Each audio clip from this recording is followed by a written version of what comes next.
Why you should not publish audio podcasts on YouTube. Welcome to the Audacity to Podcast, episode 332.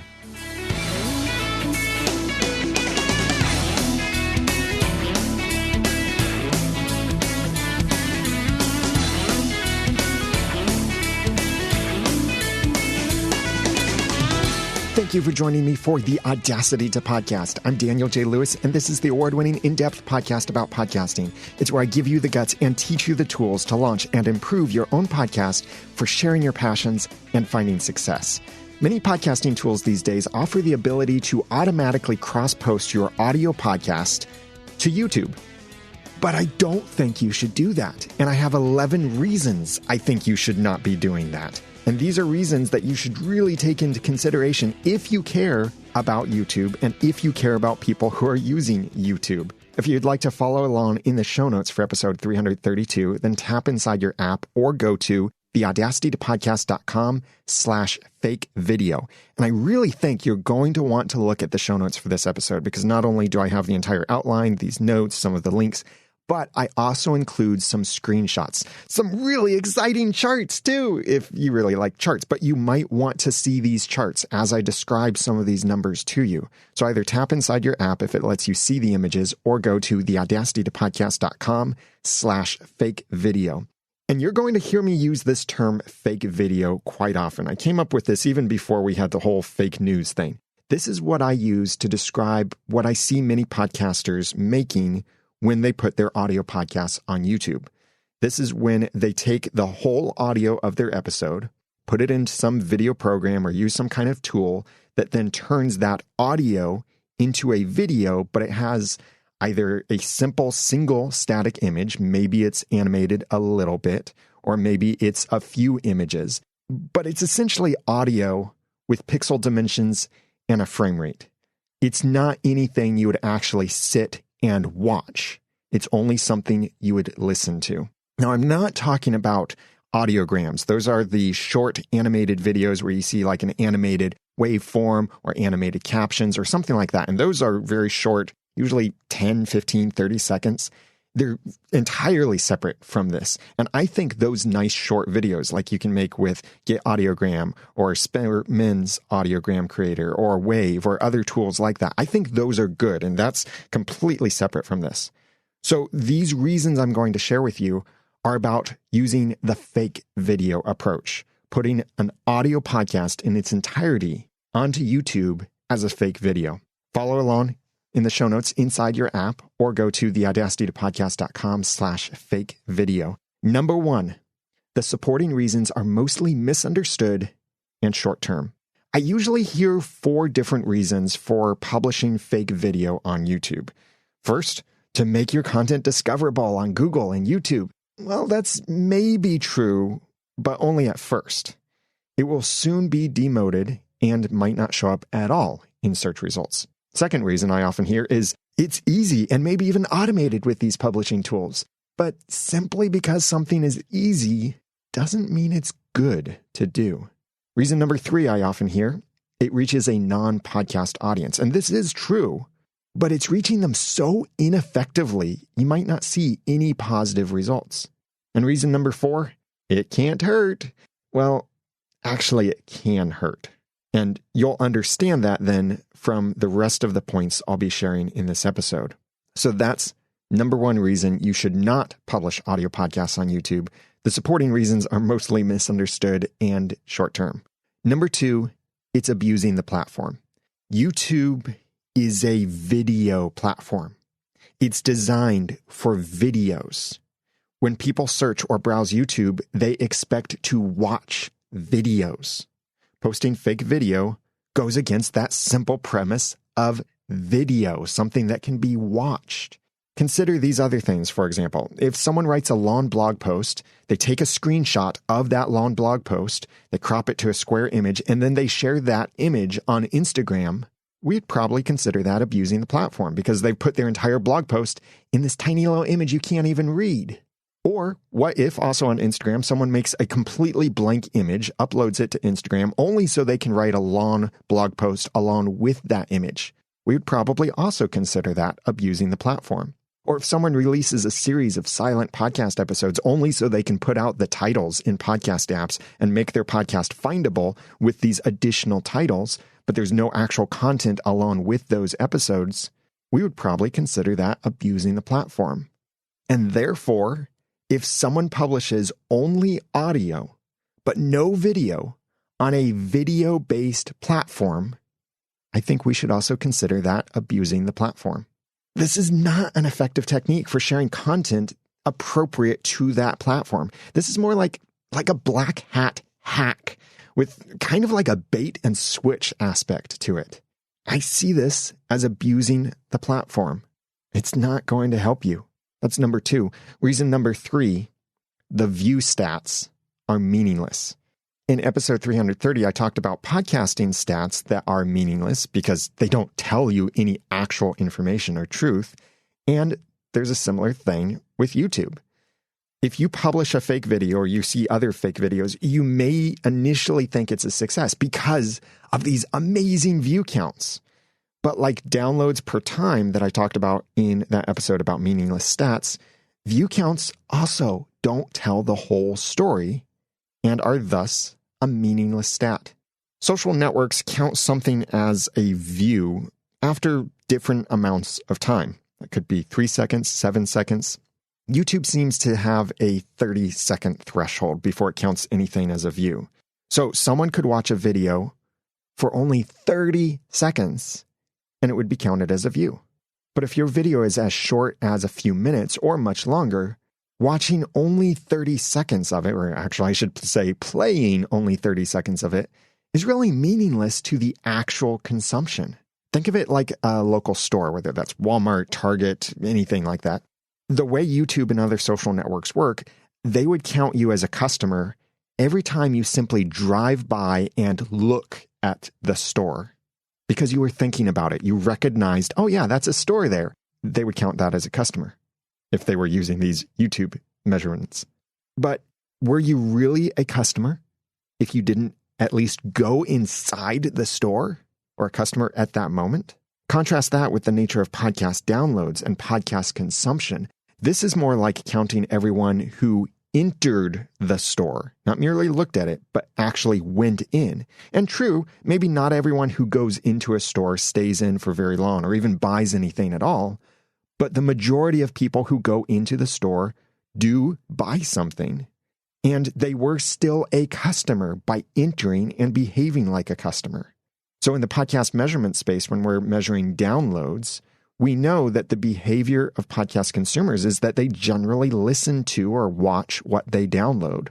So it's very fair to measure those downloads.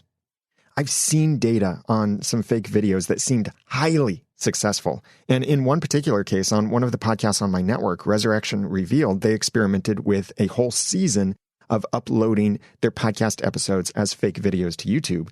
And their most popular video had nearly 23,000 views on one video. That sounds impressive, but the real truth is in the retention stats, not the view counts. I have a screenshot of this in the show notes at theaudacitytopodcast.com/fake video. You'll see that the average view duration was only 3.4%, or 1 minute and 13 seconds of this approximately 35-minute long video. And also you'll see that 90% of the audience was gone within 90 seconds of this video. It's probably about how long it took them to realize, oh, this isn't a video, this is only audio. I'm not interested in listening to something on YouTube, and they leave and abandon it. But they were still counted because they were there for more than 30 seconds. I wonder how many people were there for fewer than 30 seconds. That number is probably in the hundreds of thousands, but they abandoned it so quickly that YouTube didn't even count them as a view. All data that I've seen from multiple sources, not only from my own channels, but from other channels as well, show that most fake videos lose 90 to 95% of the audience within the first 90 seconds. And often after 5 minutes, many of these fake videos will only have 1 to 3% left of the audience. Interestingly, this does seem to be different for different countries. But that does make sense because other countries may not be as familiar with podcast consumption or may not even have access to download podcast episodes, depending on their country's firewalls and certain issues like that. So YouTube could be their only way to get to the content, or it may be the only way they know about getting to the content. But even then, those consumption numbers are so low that it might not be worth it. The main point here, number 3, is that view stats are meaningless. If you see one of your fake videos are getting tens of thousands of views, look deeper. And don't even share that number, please, because now that you and others will have heard this episode, you'll know that that view count number is a meaningless number, and it does not at all tell the truth. The actual truth is in your retention stats. And you can look at this when you click onto a video in your YouTube stats and you look at the audience retention stats for it. You can see how many people actually stayed beyond certain points or what percentage of the video they watched on average. And you might be thinking that, well, even a small percentage of a very big number could still be a potentially big number, but not really. You have to look at the long-term results of this. And especially the later videos published from this one particular channel averaged only about 200 views. Now, they did jump here and there, but as I'll share in a little bit in this episode, those numbers significantly dropped in the actual view counts. But again, view counts are quite meaningless. But when you look at those later videos with about 200 views on average, you might think that that had then filtered down to the loyal fake video consumers. That even though 23,000 people watched the first video, 200 people decided to stick around and consume these fake videos. Well, retention rates were indeed better on those later videos, but this time it only took 4 minutes for 85 to 90% of that, quote, loyal, unquote, audience to abandon the video. So percentage-wise, that's nicer than the 23,000, where 90 to 95% of the audience had left within 90 seconds, but it's still not a great number. The resulting audience who did then stay to consume the majority of the video ended up being only 6 to 8% of that total view count, and that view count now is significantly lower. Thus, only about 16 people benefited from that fake video. That's 16 out of an initial audience of nearly 23,000 on one video, 23,000. That could be an even bigger number when you factor in how many people might have seen the video for fewer than 30 seconds, or how many people saw later videos, some of them getting 10,000 or 7,000 or a couple thousand views. Those might have been different people. But even if you look at it only from that initial video, the audience that these fake videos retained being only 16 out of 23,000, that is 0.06%. It's not even a tenth of a percentage of the audience. The view counts don't tell the whole story. You really have to look at the retention stats, and you'll see that the retention on these fake videos, both the retention across your multiple videos as well as the retention within a single video, is absolutely horrible. That's number 3. The view stats are meaningless. Number 4, engagement rates are horrible. If you dismiss the meaningless view counts, you must measure other forms of engagement, namely retention, likes, comments, subscriptions, click-throughs, and shares. Those are the common metrics on YouTube. And looking at fake videos on YouTube, you might, again, see those really impressive view counts, but you need to look deeper. In this particular video, with nearly 23,000 views, that is, views over 30 seconds, it had only 35 likes, 24 comments, 2 shares, 18 new subscribers, and 19 dislikes. 18 new subscribers. 18 out of 23,000. That's 0.07% of the audience who initially saw it, only 0.07% subscribed. Not even a tenth of a percent. That's pretty pathetic. Fake videos show horrible engagement in all of these metrics, and I see this on a regular basis. With other videos that have more than 20,000, quote, views, unquote, they only receive a few likes or a few subscriptions and maybe even no comments at all. And this shouldn't be surprising when you consider that almost all of the audience is gone within a few minutes, maybe even within the first 90 seconds. But even of the small number of remaining viewers, they still don't engage with the fake videos. I've got another chart in the show notes at theaudacitytopodcast.com/fake video that shows the first 15 episodes of this podcast that was publishing fake videos on YouTube. The first episode seemed like it got some good engagement, unless you compare it to that large 23,000 views number. But then the episodes after that, you see the engagement drop, but even the raw numbers of engagement are pathetic. I get more engagement than this on talking head videos that were recorded live. Engagement rates are horrible on fake video. That's number 4. Number 5, your channels and videos rankings will be demoted. The top reason I hear people advocate for fake videos is that they make the content show up in search rankings. And that may be true at first, but it doesn't last. Furthermore, the consequences can prevent future videos from ever ranking in search. YouTube, which remember is owned by Google, uses several factors to measure a video's popularity and thus rank it in search results. They are generally using all of those same engagement metrics: retention, likes, comments, subscriptions, and click-throughs. And they're looking at these to see how legitimate is this video, or how worthy is this video of being ranked and actually showing up in search results. How likely is it that other people will actually want to watch this video based on the people who have already, quote, watched, unquote, this video. So retention, if most people quickly abandon the video, it's probably not worth ranking. Likes and comments, if no one is interacting with the video, it's probably not worth ranking. Subscriptions, if no one is subscribing to the channel as a result of the video, it's probably not worth ranking. Click-throughs, if no one is clicking through to other videos and staying engaged on YouTube, which is one of their really big goals, the video is probably not worth ranking. Fake videos perform notoriously low on all these metrics, and consequently, Google's algorithms will consider the video a waste and demote it in the rankings. So whether that's Google search results or YouTube search results, they're tying them together.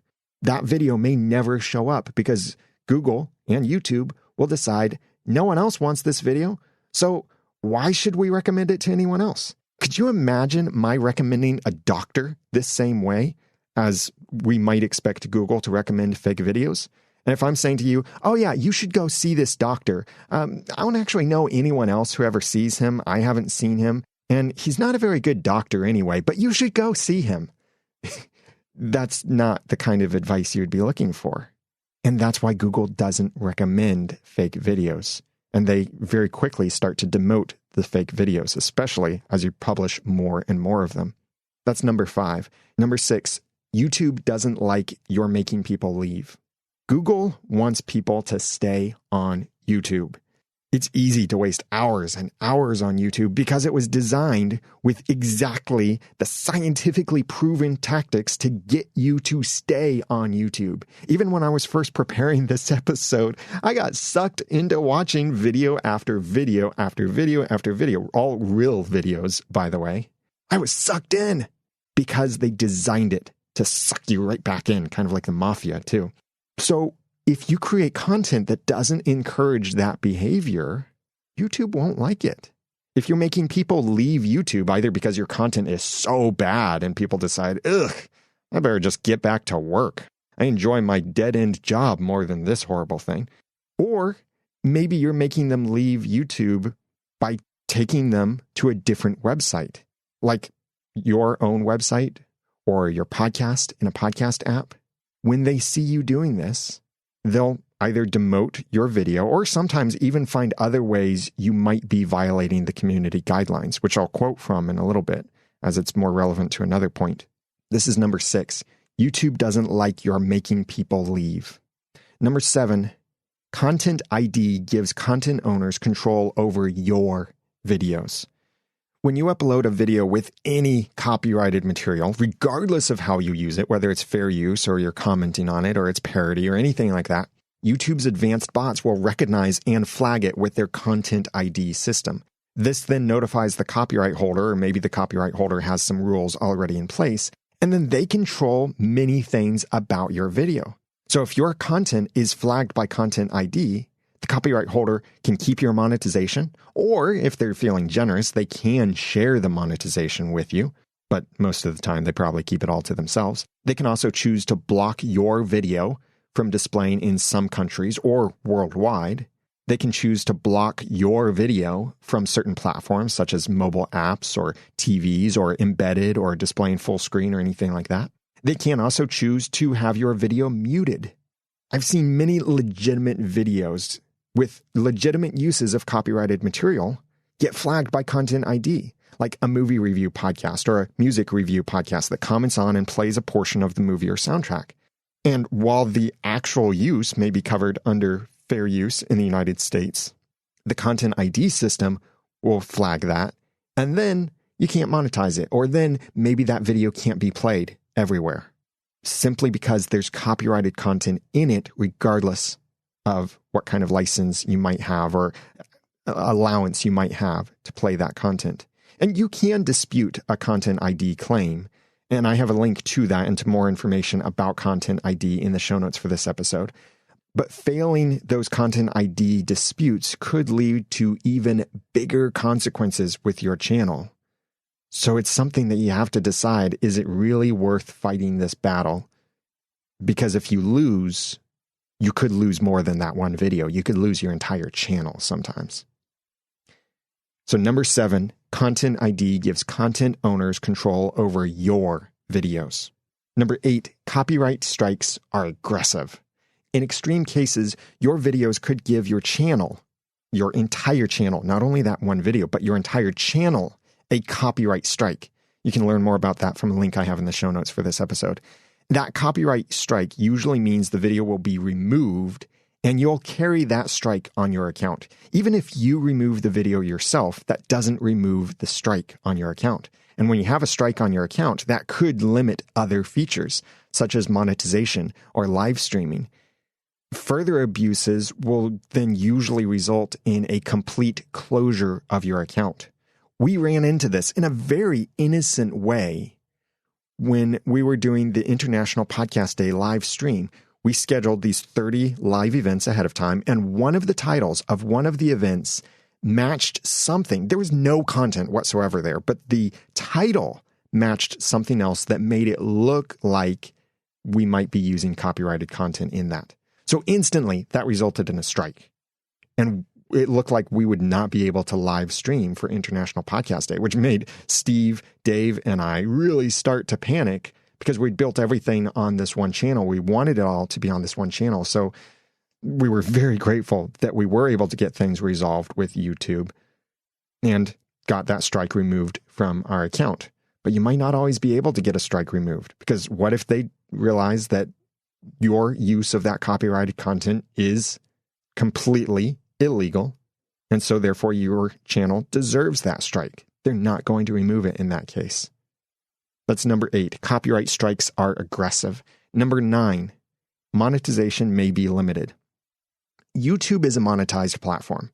They don't really like it when you monetize your own content without letting them get a piece of it. Podcast sponsorships, promoting your own products, and affiliate links can be in this kind of gray area. YouTube has already cracked down on this kind of monetization when a product or logo is displayed as part of a paid advertisement in a video, and they often crack down on this with audio-based content as well. Regardless of how you monetize your podcast, whether that's donations or ads or affiliates or anything like that, YouTube can at any time decide to ban your content from YouTube if they decide it's not in compliance with their own monetization standards. And they do have that right, by the way, because it is their own privately owned platform. So they can decide that your video shouldn't be on there, or your fake video shouldn't be on there, because you're making money and not letting YouTube have part of that. That's number 9. Monetization may be limited. Number 10, YouTube may flag your fake videos as spam. Most fake videos look the same. Usually that's simply the cover art. Sometimes it contains buttons or calls to action like subscribe in Apple Podcasts, or visit my website, or check this thing out. When YouTube sees multiple videos being uploaded regularly and they all seem to be the same, their algorithms often flag this as spam. But we really shouldn't be surprised with this. I'm not surprised because when I see this kind of thing, it really does look like spam. Here is a direct quotation from YouTube's Spam, Deceptive Practices, and Scams section of their policies. It's under the section Video, Channel, and Comment Spam. It says, and I quote, "It's not okay to post large amounts of untargeted, unwanted, or repetitive content in videos, comments, private messages, or other places on the site. If the main purpose of your content is to drive people off of YouTube and onto another site," I'm inserting this now, whether that be your site or maybe iTunes or Google Play or Stitcher or Apple Podcasts or anything like that. So they say, if the main purpose of your content is to drive people off of YouTube and onto another site, it will likely violate our spam policies. It's not okay to post large amounts of repetitive and or re-uploaded videos to your channel. If the main purpose of your channel is to monetize other channels' content, it will likely violate our spam policies. If you believe your copyright protected work was posted on YouTube without authorization, you may submit a copyright infringement notification. This is an exact quotation from YouTube's own policies under spam, deceptive practices, and scams. They don't want you uploading repetitive stuff. And that's what fake videos are. They look all the same. So it's very understandable that many podcasters have, not may, have actually had their content removed, banned, because it was considered spam according to YouTube's guidelines. And fake video then really runs the risk of being considered spam as well. That's number 10. YouTube may flag your fake videos as spam. And number 11, it makes your channel the little boy who cried wolf. Each time you publish audio on a video platform, it's misleading your potential audience. And as more and more of your fake videos show up in search results, at least until they're all demoted, then the people who see those things in search results will learn to not trust your channel. It's like the boy who cried wolf. Here on YouTube, you're crying, video, video, video, video, video. But when people get in, they see, no, it's not video, it's audio, it's audio, it's audio, it's audio. So when you do finally have an actual video, no one cares anymore. And your channel might be demoted, so your actual video may not show up in search results. And I've seen this happen with some experimental channels, with actual podcasters, and with one of the channels that I have access to, Resurrection Revealed, a podcast from my network. With each fake video that was released, the view counts and retention got worse and worse. And thus the ranking starts to fall because of all of these and more metrics. You can look at the show notes at theaudacitytopodcast.com/fake video. And what I did is I looked at the view counts for the first 15 episodes that were published for this podcast, 15 fake video episodes published to this YouTube channel. The first episode seems really impressive with its nearly 23,000 views. And remember, these are view counts, not actual retentions. I'll read through this complete list of view counts after episode 1, which was almost 23,000. Episode 2 then was 1,373. Next, 1,455. Next, 10,204. I don't know why it jumped so high. Next, 210. Next, 7,695. Next, 444. Then 2,132. Then 248. Then 366. Then 169. Then 796. Then 93. Then 306. Then 175. These numbers are going down, down, down, down. It's not the direction you want to see things go. In podcasting, you'd expect these numbers to go the other way around, where they start low and then go up, up, up, up, up, up, up as your audience grows. But on YouTube, first video, woo! All these people find this content. They think it's so exciting. And, oh, man, it's a fake video. They're gone. The next video released the next week after that. So you would think that next video would rank really highly in search results, and maybe it did, maybe it didn't. I wasn't researching its search ranking back then. But the very next video has fewer than 10% of the views that first video had. And it doesn't take long for the other videos to drop below the 500 mark. many of them being closer to 200 or 300. That's because the fake videos are crying wolf. They're not actually building an audience. So then if you ever do publish a real video on your video channel, whether that be simple talking head like from a live stream or a live video recording, or it's something much more visually engaging like an unboxing, a review, a demonstration, anything like that. If you ever do publish a real video on your channel, then having published all of these fake videos will have demoted your channel so much that your real video may never receive the attention it deserves. It's like the boy who cried wolf. When the wolf actually came, no one believed the boy anymore. And bad things happened, as most of the fairy tales and Aesop's fables end with bad things happening. This is number 11. It makes your channel the little boy who cried wolf. So these 11 reasons you should not publish audio podcasts on YouTube are, number 1, the supporting reasons are mostly misunderstood and short-term. Number 2, it's abusing the platform. Number 3, the view stats are meaningless. Number 4, engagement rates are horrible. Number 5, your channels and videos rankings will be demoted. Number 6, YouTube doesn't like you're making people leave. Number 7, Content ID gives content owners control over your videos. Number 8, content strikes are aggressive. Number 9, monetization may be limited. Number 10, YouTube may flag your fake videos as spam. And number 11, it makes your channel the little boy who cried wolf.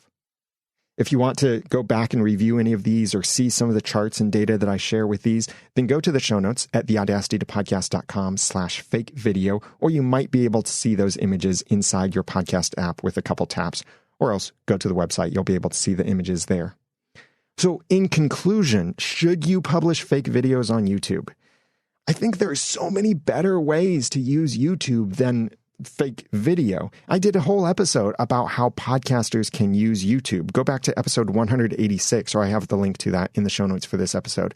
And you can learn some other ways to use YouTube. And yes, in that episode, I did talk about one way you could use YouTube is publishing fake videos. But I also said, basically, don't. That's not a good way to use it. But some of the other ways you could use YouTube would be to live stream, to make video promos, to make specialized video content, to make short snippet animations or videos of your content, and more.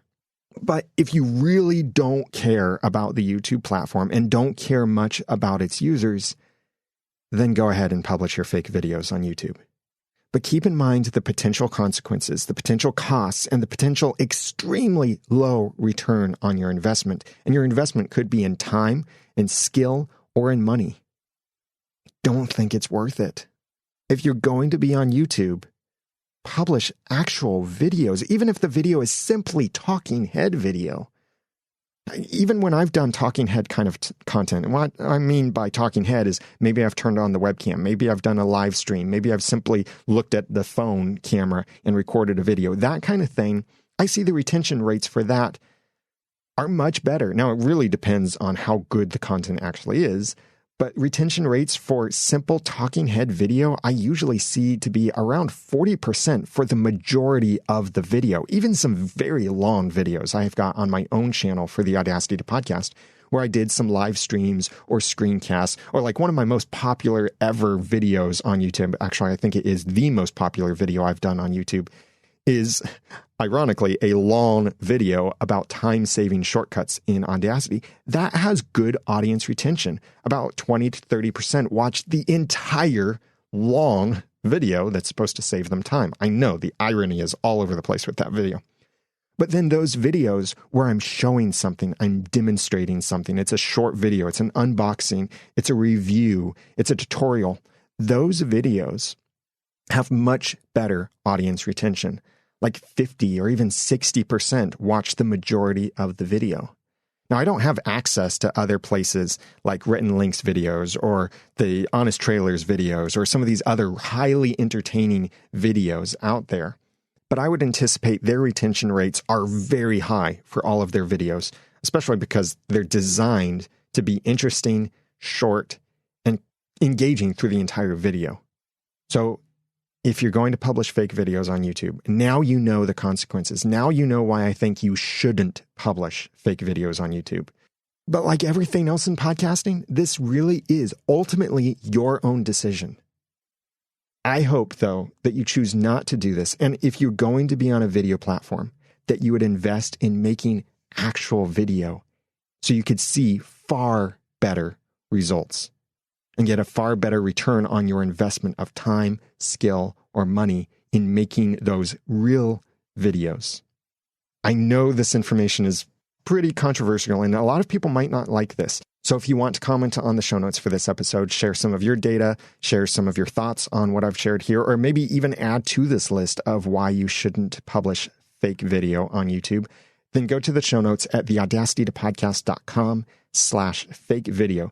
That's also where you can go to share this episode out, whether it's on Facebook or Reddit or Twitter or any place where you think other podcasters might need to hear this and be informed about why they shouldn't publish fake video on YouTube by taking their audio podcast and making it into a fake video for YouTube. Go to theaudacitytopodcast.com/fake video. Thanks to Nabis19 from the United States and host of the Redrum Theater, who wrote this kind review in Apple Podcasts saying, "High five, brother. I love podcasts and have enjoyed them as a media for 10 years now. Recently, I began my own, and I was looking for some wisdom in doing this well. Of all the how-to podcasts I listen to, this is the only one to survive. Great topics, current issues of podcasting, and real knowledge from a professional podcaster. I especially love when he used to review a podcast and give some helpful tips. Bring it back, brother." Now, right there in Nabis19's review, I'm not quite sure if he's referring to my podcast because I don't do evaluations publicly. I do, however, do a monthly evaluation for one of the members of Podcaster Society where members submit their podcasts and submit a sample episode. And then we as a whole society, as well as me and the other experts in the society, look at that episode, look at the website, look at the RSS feed, and we give specific points of where that podcaster could improve. And a bunch of the other members get to watch and participate in that as well. But that's only for members of Podcaster Society, not something I do publicly. So maybe that portion of the review wasn't actually intended for the Audacity to Podcast, but for someone else's show. Nonetheless, if you're interested in getting your podcast thoroughly evaluated like that, then check out Podcaster Society because that's where I do that kind of thing along with the other experts in there. But he says, "My podcast is called The Redrum Theater. We watch movies. We love movies. We were raised by movies." And you can check out his podcast at redrumtheater.com, and theater is spelled R-E at the end. The description is two brothers talk about the movies that raised them wrong and raised them right. Along the way, they laugh, get nostalgic, and have an all-around awesome time. That's at redrumtheater with an R-E.com. Thank you, Nabis19, for that kind review. And also Covert Nerd from the United States and host of Covert Nerd Podcast wrote in Apple Podcasts, "Because of you, I've stepped out and started a hobby podcast. Right now it isn't that good, but because of you, I got the courage to at least start. I am sure many others have done the same thing because of your work. I would encourage others, like you do, to just start your podcast, and you can work out the details as you go." Thank you, Covert Nerd, for that kind review. And yes, I totally agree with your advice there. Start your podcast. It's better to start and improve as you go than try to make it perfect and you never start at all. And you can check out Covert Nerd's podcast at covertnerd.podbean.com. And the description is a podcast to bring out the inner nerd in all of us. Celebrate your inner nerd by uncovering books, video games, comic books, and more from the past and present, and analyzing them from a nerd perspective. That's at covertnerd.podbean.com. And I have the links to both of these podcasts in the show notes for this episode at theaudacitytopodcast.com/fake video. Please remember, if you write a review for the Audacity to Podcast in Apple Podcasts or Stitcher, mention your real name, or at least your first name, in your review if it's not obvious from your Apple ID or Stitcher ID, and mention the name of your podcast so I can give it a link, a shout out, and read the description of the podcast like I really enjoy doing for these others. And I like reading these reviews because I like getting to know you, and I like letting you get to know others who are listening to and see how they've been improving their podcast, because the ratings and reviews don't affect the ranking for the Audacity to Podcast. I'm not trying to game the system or rank the podcast better. I'm trying to get to know you better. And now that I've given you some of the guts and taught you some of the tools, it's time for you to go launch and improve your own podcast for sharing your passions and finding success. Just don't upload it as fake video to YouTube. I'm Daniel J. Lewis from the Audacity to Podcast.com. Thanks for listening.